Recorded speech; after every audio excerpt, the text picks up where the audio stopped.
Silent, apart, and unattended we went, as minor friars go when they walk abroad, one following the other. The incident recalled the fable of the mouse and the frog that Aesop tells, for compared attentively, point by point, pig is no closer to hog than the one case to the other.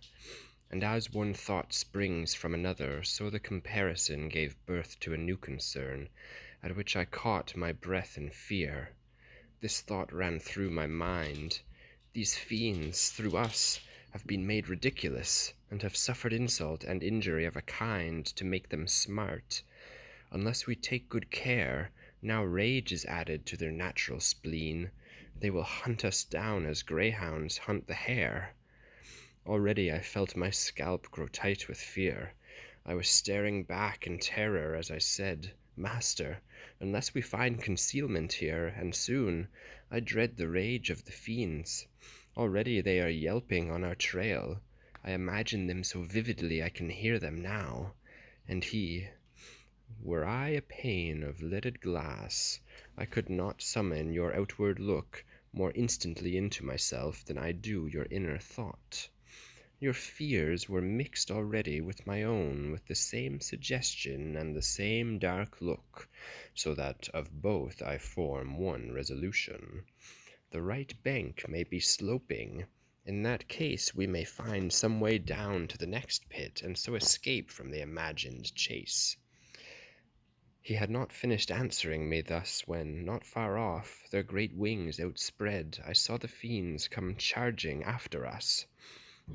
Seizing me instantly in his arms, my guide, like a mother wakened by a midnight noise to find a wall of flame at her bedside, who takes her child and runs, and, more concerned for him than for herself, does not pause even to throw a wrap about her, raised me, turned, and down the rugged bank from the high summit flung himself down supine onto the slope which walls the upper side of the next pit.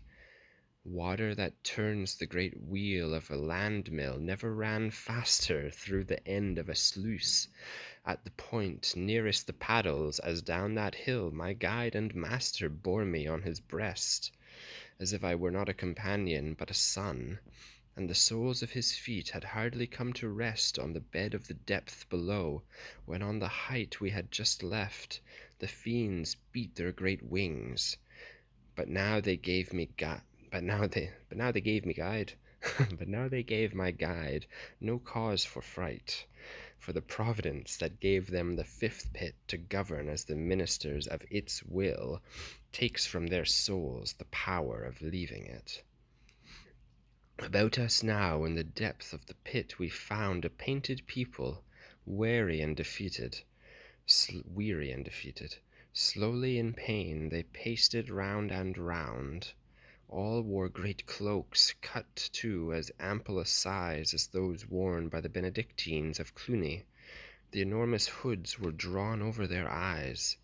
The outside is all dazzle, golden and fair, the inside lead, so heavy that Frederick's capes, compared to these, would seem light as air. O weary mantle for eternity! We turned to the left again along their course, listening to their moans of misery. But they moved so slowly down that barren strip, tired by their burden, that our company was changed at every movement of the hip.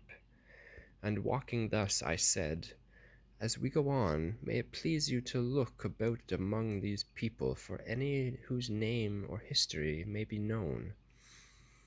And one who understood Tuscan cried to us there as we hurried past, "I pray you check your speed, you who run so fast through the sick air. It may be I am one who will fit your case." And at his words my master turned and said, "Wait now, then go with him at his own pace." I waited there, and saw along that track two souls who seemed in haste to be with me, but the narrow way and their burden held them back. When they had reached me down that narrow way, they stared at me in silence and amazement, then turned to one another. I heard one say, "This one seems, by the motion of his throat, to be alive. And if they are dead, how is it they are allowed to shed the leaden coat? And then to me, O Tuscan, come so far to the college of the sorry hypocrites, do not disdain to tell us who you are. And I said, I was born and raised a Florentine on the green and lovely banks of Arno's waters. I go with the body that was always mine. But who are you, who sighing as you go distill in floods of tears that drown your cheeks? What punishment is this that glitters so? These burnished robes are of thick lead, said one, and are hung on us like counterweights, so heavy that we, their weary fulcrums, creak and groan. Jovial friars and Bolognes were we. We were chosen jointly by your Florentines to keep the peace, an office usually held by a single man. Near the Gardingo one still may see the sort of peace we kept.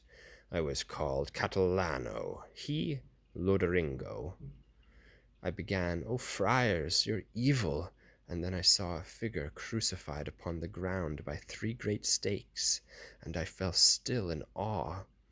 When he saw me there, he began to puff great sighs into his beard, convulsing all his body, and Friar Catalano, following my eyes, said to me, that one nailed across the road counseled the Pharisees that it was fitting one man be tortured for the public good. Naked he lies there, as you see, in the path of all who pass. There he must feel the weight of all through all eternity. His father-in-law and the others of the council, which was a seed of wrath to all the Jews, are similarly staked for the same evil. Then I saw Virgil marvel for a while over that soul so ignominiously stretched on the cross in hell's eternal exile. Then turning, he asked the friar, if your law permit, can you tell us if someone along the right there is some gap in the stone wall of the pit, through which we too may climb to the next brink, without the need of summoning the black angels and forcing them to raise us from this sink? He said, nearer than you hope, there is a bridge that runs from the great circle of the scarp and crosses every ditch from ridge to ridge, except that in this it is broken. But with care you can mount the ruins which lie along the slope and make a heap on the bottom. My guide stood there motionless for a while with a dark look. At last he said, he lied about this business. Who spears the sinners yonder with his hook? And the friar said, once at Bologna I heard the wise discussing the devil's sins. Among them I heard that he is a liar and the father of lies. When the sinner had finished speaking, I saw the face of my sweet master darken a bit with anger. He set off at a great stride from that place, and I turned from that weighted hypocrite to follow in the prints of his dear feet.